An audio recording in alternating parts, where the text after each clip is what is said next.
তাই মাছ খাবে তারা। আমার সত্যি অসুখ হয়েছে, আপনার কাছে তো আমি বললাম। ঠিক আছে, আমি দেখি কি আর দেখতে হবে না, বাহুদের কাছে বলবে আমি চিকিৎসা করেছি। ঠিক আছে ঠিক আছে ঠিক আছে, আমি বলো যে আমি চিকিৎসা করেছি আর মালা ভালো হয়ে গেছে। কিন্তু এই এত বড়টা মিথ্যা কথা কমু, কিছু পুরস্কারের দরকার না। পাবেন পাবেন পাবেন, ও পথে ভরে দিয়েছেন। যাক ভালো হয়েছে, আমার গিন্নি আবার রাগারাগি করে একটু শান্ত করতে পারবানি। আচ্ছা যাবো না, আসুন। কবিরাজ সাহেব, তাহলে আমার একটা মাত্র কন্যা মা মালাকে আপনি কি সুস্থতা করে তুলেছেন? জি, আমি আপনার মালাকে একেবারে সুস্থ করে দিয়েছি। সেনাপতি গোলাম খান কবিরাজ সাহেবকে উপযুক্ত পুরস্কার দিয়ে তাকে বিদায় করে দিয়ে আসুন। তাই করুন। এই নাও তোমার ভক্তি। তাহলে আমি আসি, যাব না। বেশ, এবার আসতে পারো। মালা সুস্থ করে দিয়েছি, ওইভাবে কাজ করে দেবো। আসি। আচ্ছা মা মালা, বলুন আব্বা হুজুর। আজ আমি তোমাকে একটি কথা বলতে চাই। বলুন।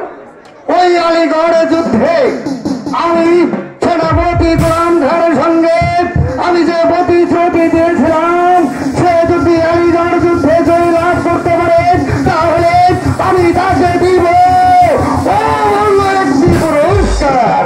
তাই তো সেই পুরস্কারের সময় আমার সর্বমুখে এসেছে। বলুন আব্বা হুজুর, কি সেই পুরস্কার? মা মালার সে পুরস্কার হয়েছে, আমি প্রতিশ্রুতি দিয়েছিলাম তোমার সঙ্গে ওই সেনাপতি গোলাম খান স্বাধীন পিতা মাতা জন্মদাতা আর তো কিছু নয়, বিধাতা হয় কর্মের কথা সকল শাস্ত্রীকর। তার অর্থ এর অর্থ হচ্ছে আমার যে বিয়ে হয়ে গেছে আব্বা হুজুর। আমি হয়েছি তোমার বিধান, আমার অজান্তে তোমার বিবাহ হয়ে গেল। কার সঙ্গে তোমার বিবাহ হলো সে কোন রাজ্যের বাদশার সরকার, এই দল আমি তোমার কাছে শুনতে চাই। আব্বা হুজুর, আমার স্বামীর নাম আবু কাশেম।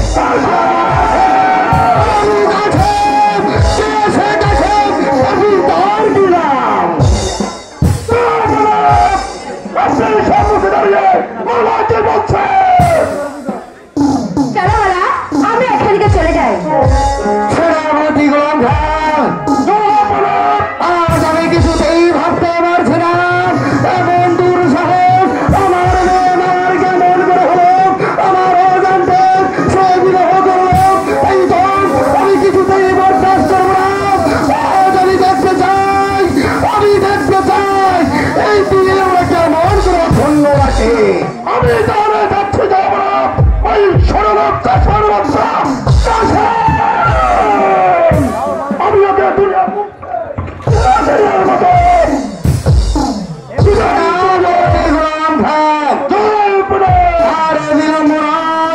এই মুহূর্তে আপনি ছুটে যাবেন ওই রাঠিয়ার মালিক সরকারের বাড়ি।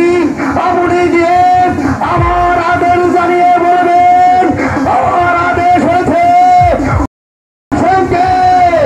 এই রাজ্য থেকে বের করে দিতে হবে। অক্ষর অক্ষর পালন করবো। একটি কথা মনে রাখবেন, আপনি যদি আমার আদেশ ভুলে যান, আপনি যদি আপনার দায়িত্ব পালন করতে না পারেন, একটি কথা মনে রাখবেন, আমি হয়ে যাবো বিশ্ব লজ্জিত। সেই তো আমি রূপ দর্শন দেখাতে পারবো না। সেই তো যে মানে হোক না কেন প্রয়োজন পথে হাতিয়ার ধরে থেকে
সবাই